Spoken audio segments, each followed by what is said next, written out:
अनस की स्टोरी में आपका स्वागत है। आज फिर हम एक नई कहानी लेकर आपके सामने उपस्थित हैं। अंधेरे की आवाज़ पार्ट 9। तो चलिए शुरू करते हैं। आज की कहानी खूनी आवाज़, अनजान शब्दों का खेल। अंधेरी रात थी, काली घटाओं ने चांद को ढक लिया था। ठंडी हवाएं झोंके मार रही थीं। एक पुरानी हवेली घने जंगल के बीच अकेली और सुनसान खड़ी थी। हवेली के खिड़की और दरवाजे बंद थे, दीवारों पर दरारें थीं और जगह जगह से मकड़ी के जाले लटक रहे थे। इस हवेली के बारे में कई कहानियां प्रचलित थीं। कहा जाता था कि यहाँ कई साल पहले एक हत्या हुई थी और उस हत्यारे की आत्मा आज भी यहाँ भटकती है।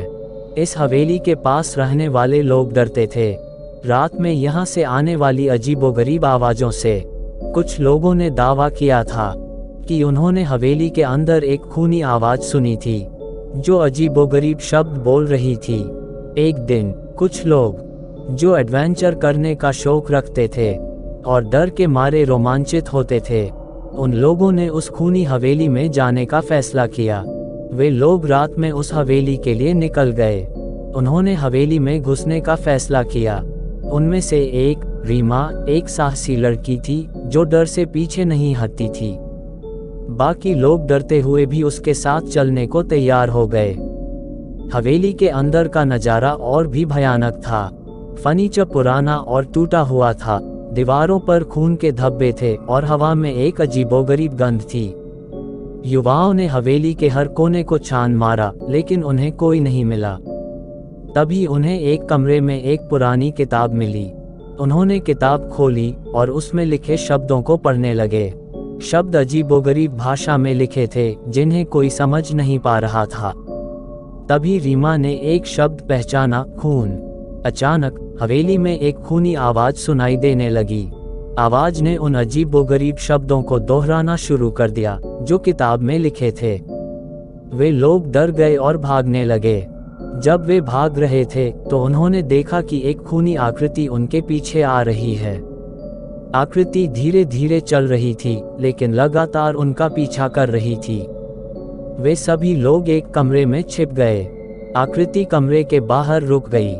रीमा ने हिम्मत जुटाई और खिड़की से बाहर देखा। उसने देखा कि आकृति एक आदमी की थी जिसके हाथों में खून था। तभी उन्हें याद आया कि किताब में लिखा था कि हत्यारे की आत्मा यहाँ भटकती है और वह उन लोगों को मार देती है जो हवेली में घुसते हैं। युवाओं ने डर के मारे हवेली से भागने का फैसला किया।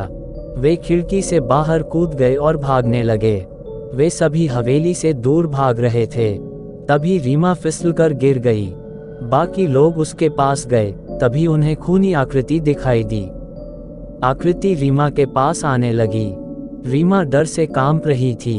तभी रीमा को याद आया कि किताब में लिखा था कि हत्यारे की आत्मा उन शब्दों से डरती है जो किताब में लिखे हैं।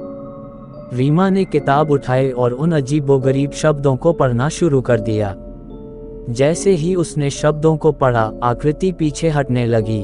रीमा ने शब्दों को बार बार पढ़ा और आकृति धीरे धीरे गायब हो गई। युवाओं ने राहत की सांस ली। वे जान गए थे कि रीमा ने उनकी जान बचा ली है। वे लोग उस हवेली से बाहर निकले और उन्होंने फिर कभी उस हवेली में जाने के बारे में सोचा तक नहीं। वे जानते थे कि उन्हें ये दूसरी जिंदगी मिली है। वे लोग मौत के मुंह में से वापस आए थे। अंत, अगर आप लोगों के पास भी कोई डरावनी हॉरर स्टोरी है तो आप हमें इंस्टाग्राम पर DM करें।